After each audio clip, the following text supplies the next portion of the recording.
નમસ્કાર વિદ્યાર્થી મિત્રો, શેર મૂડીના હિસાબો માં આપણે આગળ થિયરીની ચર્ચા કરીએ છીએ। ગયા લેક્ચરમાં મેં તમને લાસ્ટમાં છેલ્લે તમને પ્રેફરન્સ શેરના પ્રકારો અને ઇક્વિટી શેર વિશે સમજૂતી આપી હતી। લાસ્ટમાં તમને ઇક્વિટી શેર, ઓર્ડિનરી શેર अथवा सामान्य शेर विषय में समझावेलू। बात आपणी आगळ चाले छे।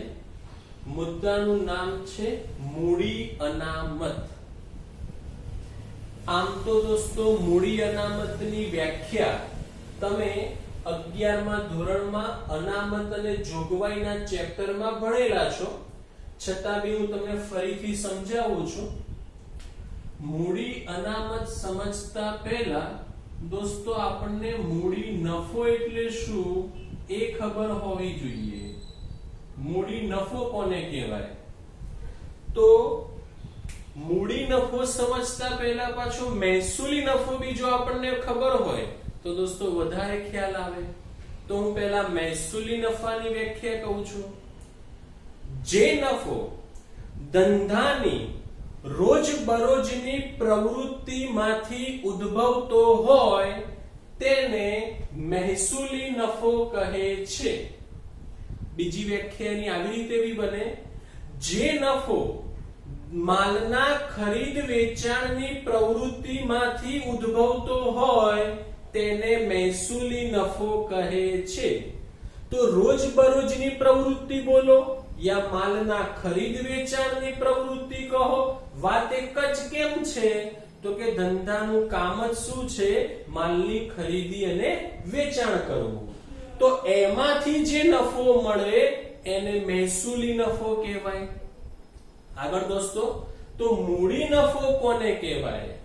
તો જે નફો ધંધાની રોજ બરોજની પ્રવૃત્તિમાંથી ઉદ્ભવતો ન હોય, जे नफो धंधानी रोज बरोजनी प्रवृत्तिमांथी उद्भवतो न होय तेवा नफाने मूडी नफो कहे छे। टूंकमां मालना खरीद वेचाण सिवायनी प्रवृत्तिमांथी मळतो नफो एने शुं कहेवाय? मूडी नफो। आ मूडी नफामांथी जे रकम अलग राखवामां आवे अथवा जे रकम अनामत तरीके राखवामां आवे तेने मूडी अनामत कहे छे। फरीथी व्याख्या कहूं छुं दोस्तों। जे नफो धंधानी रोजबरोजनी प्रवृत्तिमांथी उद्भवतो न होय तेने मूडी नफो कहे छे। मूडी नफामांथी जे अनामत राखवामां आवे तेने मूडी अनामत कहे छे। मूडी अनामतनो उपयोग दोस्तों डिविडंड आपवा माटे थई सके नहीं। मूडी अनामतमांथी आपणे डिविडंड आपी सकता नथी दोस्तों। हवे मूडी नफो दोस्तों मळे क्यांथी? तो मैं हेडिंग मार्युं छे मूडी नफाना प्राप्ति स्थानो। आ प्राप्ति स्थान एवा छे जे मालना खरीद वेचाण जोड़े संकळाયેલા हशे नहीं। तो एमां नंबर 1 छे कायमी मिलकतोना वेचाण परनो नफो। कायमी मिलकतोना वेचाण परनो नफो।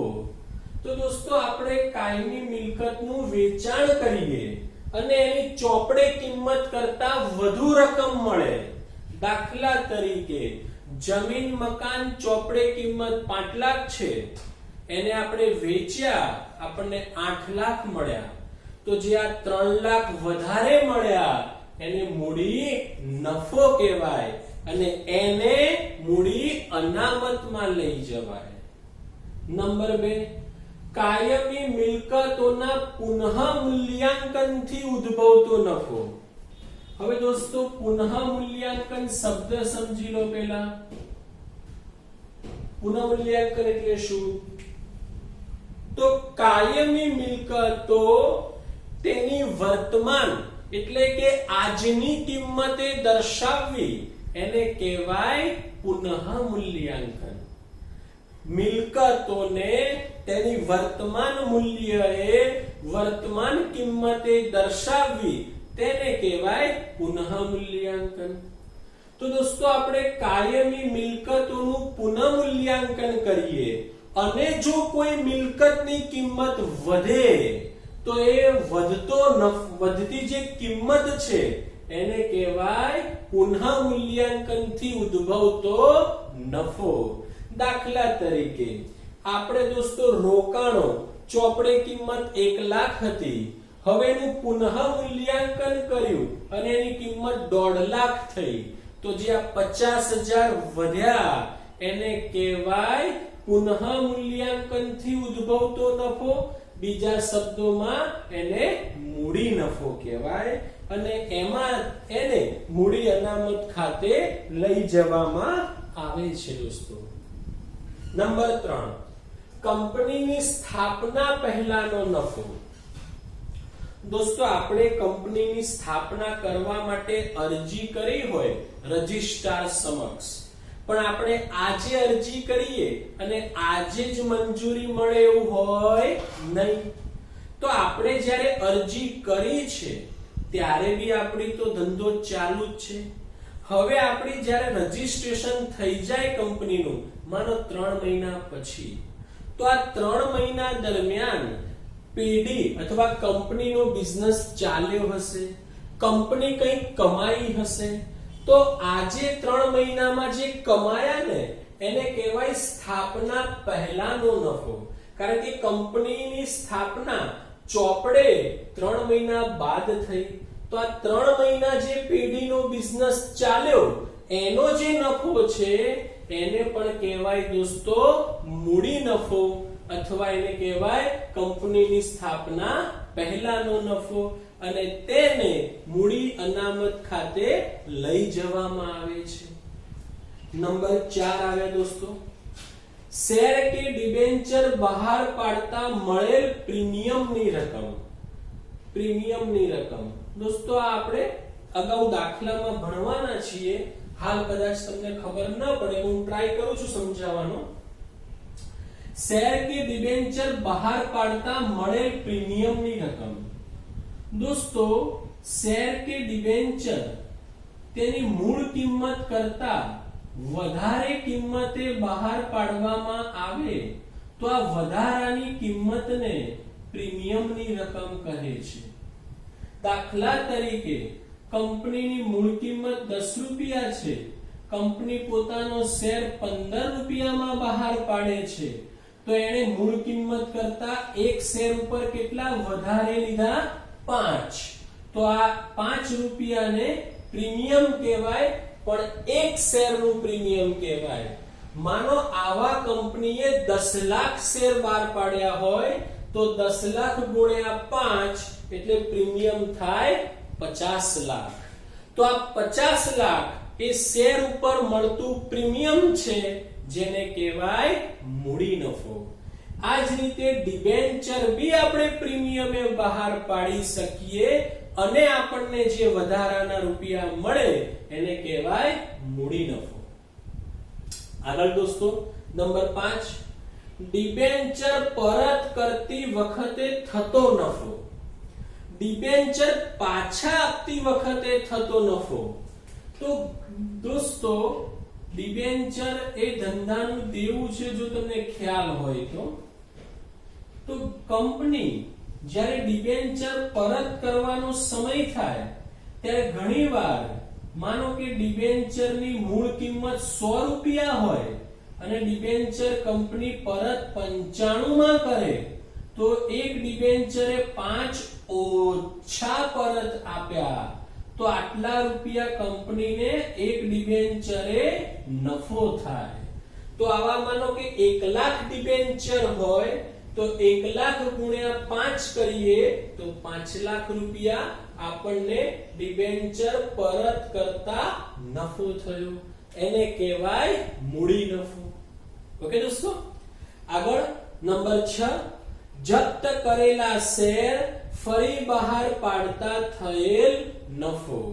દોસ્તો આ વાક્ય તમે યાદ રાખજો, આગળ દાખલામાં આવશે ત્યારે જ સમજ પડશે, કારણ કે આને સમજવા માટે દાખલા ગણવા જરૂરી છે. તો ખાલી શબ્દ યાદ રાખજો, જપ્ત કરેલા શેર પર ફરી બહાર પાડતા થયેલ નફો. દોસ્તો આપણે સમજાવે તમને મૂડી અનામત અને મૂડી નફાના પ્રાપ્તિ સ્થાનો. આગળ વધીએ છીએ, નવો મુદ્દો છે ઇક્વિટી શેર બહાર પાડવાના તબક્કા. આપણે દોસ્તો ઇક્વિટી શેર બહાર પાડવા છે તો એ બહાર પાડવાના બે તબક્કા છે, મતલબ બે રીતે ઇક્વિટી શેર બહાર પાડી શકાય. નંબર 1, આપણે આ શેર લોકોને આપીએ, જાહેર જનતાને આપીએ. નંબર 2, આ શેર આપણે અમુક જ લોકોને આપીએ, ખાનગી લોકોને આપીએ. તો ઇક્વિટી શેર બહાર પાડવાના બે તબક્કા છે. નંબર 1, જાહેર જનતા માટે શેર બહાર પાડવા, અને બી ખાનગી ધોરણે શેર બહાર પાડવા. હવે આપણે એમાંથી દોસ્તો નંબર 1 ની ચર્ચા કરીએ. જાહેર જનતા માટે શેર બહાર પાડવા, પછી બી નો વારો. પહેલા જાહેર જનતા માટે શેર બહાર પાડવા. તો દોસ્તો જાહેર જનતા માટે શેર બહાર પાડો ને એ બહુ લાંબી પ્રોસેસ છે. જુઓ 1 2 એવા 8 મુદ્દા છે. જો તમારે જાહેર જનતામાં શેર બહાર પાડવા હોય તો સમજીએ દોસ્તો એને 1 by 1. આપણે નંબર 1 છે, પહેલું છે એમાં નંબર 1, ભરણા અંગે મંજૂરી. દોસ્તો ભરણા એના માટે ઇંગ્લિશમાં વપરાતો છે શબ્દ છે ઇશ્યુ. કંપની જ્યારે શેર બહાર પાડે એટલે એને કહેવાય શેર ઇશ્યુ. શેર ઇશ્યુ કર્યા, ભરણું બહાર પાડ્યું. સમજો દોસ્તો, સરકારે 1991 માં એક મહત્વનો ફેરફાર કર્યો. દોસ્તો 1991 માં સરકારે એક મહત્વનો ફેરફાર કર્યો અને કેપિટલ ઇશ્યુ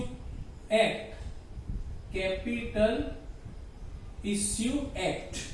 શું નામ છે દોસ્તો? Capital issue act.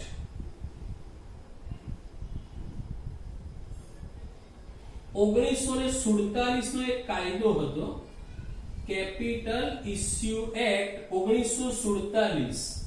આને દોસ્તો રદ કર્યો સરકારે, આને રદ કર્યો અને આની જગ્યાએ 1991 માં સરકારે સેબી ની સ્થાપના કરી. સેબી તમે નામ જાણતા હશો, securities and exchange board of India. તો સરકારે 1991 માં એક મહત્વનો ફેરફાર કર્યો, કેપિટલ ઇશ્યુ કંટ્રોલ એક્ટ રદ કર્યો, એની જગ્યાએ સેબી ની સ્થાપના કરી. તો પહેલા 1991 પહેલા શેર બહાર પાડવા માટે સરકારની પરવાનગી લેવી પડતી હતી, જે 1991 માં રદ થઈ ગઈ. ત્યારબાદ શું કરવાનું? તો તમારે શેર બહાર પાડવાની મંજૂરી મેળવવા માટે એક દરખાસ્ત બનાવવાની. દરખાસ્ત એટલે અહેવાલ બનાવવાનો. એ દરખાસ્ત સેબીને મોકલવાની. સેબી એટલે કે security and exchange board of India એ દરખાસ્તનો અભ્યાસ કરશે અને પછી તમને શેર ભરણા અંગે મંજૂરી આપશે. ઓકે દોસ્તો. નંબર 2, સેબીને મોકલવાની દરખાસ્તની વિગતો. તો આપણે ઉપર વાત કરી કે શેર બહાર પાડવા માટે એક દરખાસ્ત બનાવવાની, સેબીને મોકલવાની. તો આ દરખાસ્તની અંદર કઈ કઈ વિગતો આવે? તો કે કઈ આવે? તો કંપની કયા શેર બહાર પાડવા માંગે છે, કેટલા શેર બહાર પાડવા માંગે છે, કઈ કિંમતે બહાર પાડવા માંગે છે. આ તમામ વિગતો તમારે સેબીને દરખાસ્તની અંદર મોકલવાની હોય છે. ફરીથી કહું છું દોસ્તો, કઈ કઈ વિગતો હોય છે? તો કંપની કેટલા શેર બહાર પાડવા માંગે છે, કઈ પ્રકારના બહાર પાડવા માંગે છે, કઈ કિંમતે બહાર પાડવા માંગે છે, આ તમામ રકમ, આ તમામ વિગતો મોકલવામાં આવે છે. નંબર 3 આયા જાહેર જનતાને આમંત્રણ. હવે આપણને સેબી તરફથી મંજૂરી દોસ્તો મળી જાય કે તમે હવે શેર બહાર પાડી શકો છો, તો શેર બહાર પાડવાની મંજૂરી મળ્યા બાદ આપણે એટલે કે કંપનીએ લોકોને એટલે કે જાહેર જનતાને આમંત્રણ આપવું પડે. તો કંપની વિજ્ઞાપન પત્ર બહાર પાડી જાહેર જનતાને પોતાના શેર ખરીદવા આમંત્રણ આપે છે. જાહેર જનતાને પોતાના શેર ખરીદવા આમંત્રણ આપે છે વિજ્ઞાપન પત્ર બહાર પાડીને. આ વિજ્ઞાપન પત્રમાં શું હોય છે? તો બધી જ ડિટેલ કંપની વિશે હોય, જે વાંચવાથી જે લોકો કંપનીના શેર ભરવા માંગે છે અથવા અરજી કરવા માંગે છે એને કંપનીની તમામ વિગતો મળી રહે. એમાં શું હોય? તો કંપનીનું નામ, કંપનીનું સરનામું, એની રજિસ્ટર્ડ ઓફિસ ક્યાં છે, ડિરેક્ટરો કયા કયા છે, કંપની કયો બિઝનેસ કરવાની છે, કંપનીનું ભવિષ્યમાં એ કઈ ભવિષ્યની અંદર શું કરવા માંગે છે, એના ભૂતકાળના હિસાબો કયા હતા, કંપનીએ પોતાની કઈ એક મર્ચન્ટ બેંક, જ્યારે કંપની આવું ઇશ્યુ બહાર લાવે ત્યારે એને એક મર્ચન્ટ બેંકની નિમણૂક કરવી પડે, તો એ મર્ચન્ટ બેંકનું નામ શું છે, આવી તમામ વિગતો વિજ્ઞાપન પત્રમાં દર્શાવવામાં આવે છે. બરાબર? તો દોસ્તો મેં દર્શાવવાની વિગતો જે નંબર 4 છે એ પણ કહ્યું અને નંબર 3 પણ કહ્યું. ફરીવાર, જાહેર જનતાને આમંત્રણ આપે છે વિજ્ઞાપન પત્ર બહાર પાડીને. કંપની જાહેર જનતાને આમંત્રણ આપવા માટે દોસ્તો ટીવીમાં જાહેરાત આપે, મોબાઈલમાં આપે, ટીવી ઉપર, રેડિયો ઉપર આપે, હોર્ડિંગ્સ પણ લગાવે. તો આવી રીતે જાહેર જનતાને એ આમંત્રણ આપી શકે છે. પછી વિજ્ઞાપન પત્રમાં દર્શાવવાની વિગતો એ બી મેં તમને કહી કે કઈ કઈ વિગતો હોય. તો કંપનીનું નામ, સરનામું, રજિસ્ટર્ડ ઓફિસ, ડિરેક્ટરોના નામ, પછી કંપનીનું ભવિષ્ય શું છે, ભવિષ્યમાં શું કરવા માંગે છે, ભૂતકાળના હિસાબો વિશે માહિતી આપવી પડે, મર્ચન્ટ બેંકની નિમણૂક કરવી પડે, ટૂંકમાં બધી જ ડિટેલ કંપનીના સંચાલકો, ડિરેક્ટર એટલે સંચાલકો, એનું નામ, સરનામું વગેરે તમામ વિગત વિજ્ઞાપન પત્રમાં દર્શાવવામાં આવે છે, જેથી કરીને કોઈ પણ વ્યક્તિ એને બરાબર વાંચી એનો અભ્યાસ કરી શકે. વિજ્ઞાપન પત્રમાં દોસ્તો કંપની સામે રહેલા જોખમો કયા કયા છે એ જોખમો વિશે પણ કંપની જણાવતી હોય છે કે ભાઈ એ જે બિઝનેસ કરે છે એમાં આટલા જોખમો પણ રહેલા છે. ટૂંકમાં દોસ્તો વિજ્ઞાપન પત્રમાં તમામ વિગત દર્શાવવામાં આવે છે. નંબર 5 શેર અરજી અંગે. હવે જે વ્યક્તિએ અથવા જે અરજદારે કંપનીના શેર ભરવા હોય, મતલબ ઇશ્યુ ભરવો હોય, એની અરજી કરવી હોય, તો શેર અરજી કરવા અંગે એને શું કરવું પડે? તો કંપનીનું જે ફોર્મ હોય, શેર અરજીનું જે ફોર્મ હોય એ ફોર્મની અંદર જરૂરી માહિતી ભરી અને એ તમારે કંપનીએ નક્કી કરેલ શિડ્યુલ બેંકમાં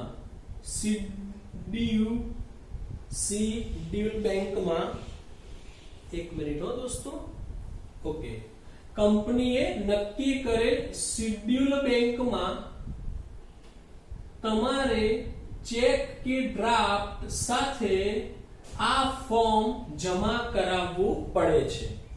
ફરીથી, જેણે કંપનીના શેર ભરવા છે, અરજી કરવી છે, એણે ફોર્મ ભરવાનું. અચ્છા, ફોર્મની અંદર કઈ માહિતી હોય? તો એમાં અરજદારનું નામ હોય, પછી એનું સરનામું હોય, પછી અરજદારનું બેંકનું નામ હોય, કેટલા શેરની અરજી કરવી છે તે હોય, કુલ કેટલી રકમ થાય છે તે હોય.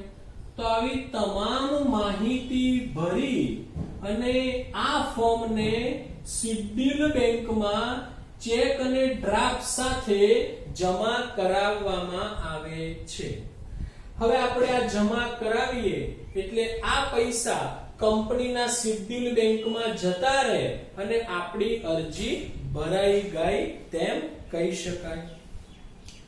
હવે દોસ્તો, તમે જ્યારે અરજી કરો ત્યારે ફોર્મની અંદર બધી જ માહિતીની સાથે સાથે તમારે એક ડીમેટ એકાઉન્ટ તમારું હોય એનો નંબર પણ આપવો પડે છે. ડીમેટ એકાઉન્ટ શું છે એની ચર્ચા હું 8મા મુદ્દામાં કરું છું દોસ્તો. તો આ ડીમેટ એકાઉન્ટનો નંબર પણ આપવામાં આવે છે. હવે દોસ્તો, કંપની જ્યારે અરજી મંગાવે લોકો જોડેથી, ત્યારે અરજી સાથે કેટલા રૂપિયા મંગાવવા, તો એની અંદર પાછી બે વાતો છે. અરજી સાથે કેટલા રૂપિયા મંગાવવા, તો નંબર 1, કંપની ધારા મુજબ શેરની મૂળ કિંમતના દાર્શનિક કિંમત એટલે મૂળ કિંમતના ઓછામાં ઓછા 5% રકમ મંગાવી પડે. મૂળ કિંમતના ઓછામાં ઓછા 5% રૂપિયા અરજી સાથે મંગાવવા પડે. બીજી સેબીની જોગવાઈ દોસ્તો એવી છે કે એને શેરની મૂળ કિંમતના ઓછામાં ઓછા 25% રૂપિયા મંગાવવા પડે. તો આવી બે અલગ અલગ વિરોધાભાસ વાળી જોગવાઈઓ છે. પણ જે સેબીમાં નિયમ છે એ મુજબ હવે કંપની ધારાની જોગવાઈઓ લાગુ પડતી નથી, આપણે સેબીની જોગવાઈઓ જ લાગુ પડે છે. એટલે કંપની ધારો એમ કે છે કે મૂળ કિંમતના ઓછામાં ઓછા 5%, સેબી કે છે મૂળ કિંમતના ઓછામાં ઓછા 25% રકમ અરજી સાથે મંગાવવાની. જે શેરની કિંમત હોય, શેરની જે કિંમત હોય દોસ્તો, મેં હમણાં વાત કરેલી તમને, શેરની જે કિંમત છે, મૂળ કિંમત, માની લો સાઈડમાં લખું છું, શેરની મૂળ કિંમત, એ શેરની જે મૂળ કિંમત હોય એના ઓછામાં ઓછા 5% રકમ કંપની ધારા મુજબ મંગાવવાની અને સેબી મુજબ 25%. એટલે હવે આપણે સેબીની જ જોગવાઈઓ ધ્યાનમાં રાખવાની છે. એટલે અરજી સાથે ઓછામાં ઓછા 25% રકમ મંગાવવી પડે છે. હજી એક વાત છે દોસ્તો, આમાં વર્તમાન સમયમાં શેર ભરણા અંગે સેબીએ એક નવી સિસ્ટમ દાખલ કરી છે જેને અસ્બા તરીકે ઓળખવામાં આવે છે. શું નામ છે દોસ્તો? અસ્બા અથવા આસ્બા. બરાબર, આસ્બા અથવા અસ્બા તરીકે ઓળખવામાં આવે છે.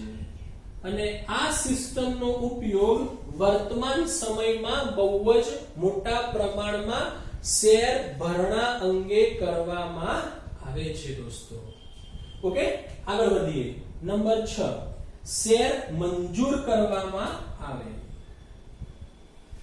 હવે લોકોએ એટલે કે પબ્લિકે જાહેર જનતાએ શેરની અરજીઓ કરી તો હવે કંપનીને આ બધી જ અરજીઓ મળશે કંપની એમાંથી એને જેટલા શેર જરૂર છે માનો કે એને 1 લાખ શેર બહાર પાડ્યા હોય તો એ 1 લાખ શેરની અરજીઓ મંજૂર કરશે જેના શેર કંપની મંજૂર કરશે એવા લોકોને કંપની મંજૂરી પત્ર મોકલાવશે કે ભાઈ તમારા આટલા શેર મંજૂર થયા છે ઘણીવાર આપણે 500 શેરની અરજી કરી હોય તો કંપની 300 બી મંજૂર કરી શકે એટલે તમારા બધા શેર મંજૂર થાય યા બધામાંથી અમુક જ શેર પણ કંપની મંજૂર કરી શકે જેના શેર મંજૂર કર્યા છે એને કંપની મંજૂરી પત્ર મોકલાવશે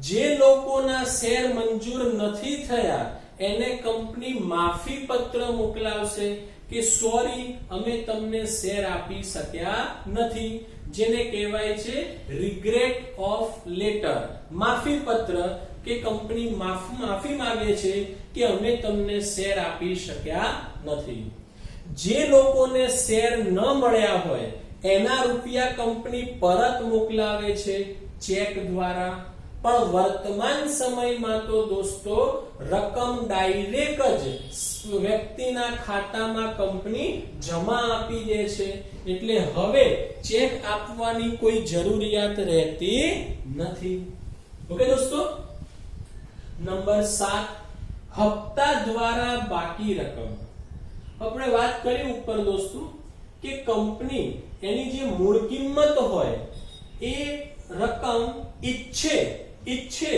તો બધા જ રૂપિયા કંપની અરજી કે મંજૂરી સાથે મંગાવી શકે મોટા ભાગે કંપનીઓ પોતાના બધા જ રૂપિયા એક સાથે મંગાવી લેતી હોય છે એટલે કે અરજી અને મંજૂરી સાથે એ બધા જ રૂપિયા મંગાવે છે પણ માનો કંપનીને ઘણીવાર પૈસાની બહુ જરૂર ના હોય તો કંપની ઈચ્છે તો એના અમુક ભાગ પણ કરી શકે હપ્તા પાડીને પણ રૂપિયા મંગાવી શકે કેટલા હપ્તા કરવા એનો ઉલ્લેખ કંપનીના આર્ટિકલ ઓફ એસોસિએશન એટલે કે નિયમન પત્રમાં કરવામાં આવે છે જો કંપનીએ નિયમન પત્ર ન બનાવ્યું હોય તો કંપની ધારા 2013 ના શેડ્યુલ I ના ટેબલ F મુજબની જોગવાઈઓ લાગુ પડે છે જો આર્ટિકલ ઓફ એસોસિએશન ન બનાવ્યું હોય તો શેડ્યુલ I નું ટેબલ F ની જોગવાઈઓ લાગુ પડે છે કે કેટલા હપ્તા રાખવા એના માટે લાસ્ટ વાત છે દોસ્તો અન્ય મહત્વના મુદ્દા હવે દોસ્તો કંપનીએ જ્યારે આવી રીતે શેર બહાર પાડે ત્યારે કંપનીએ ઘણી બધી પ્રોસેસ કરવી પડતી હોય છે અને આ આખી પ્રક્રિયા પારદર્શક બને પારદર્શિતા જળવાય નાણાકીય વ્યવહારો યોગ્ય રીતે થાય બધા એના માટે કંપનીએ ઓછામાં ઓછી એક મર્ચન્ટ બેંક અને એક શેડ્યુલ બેંક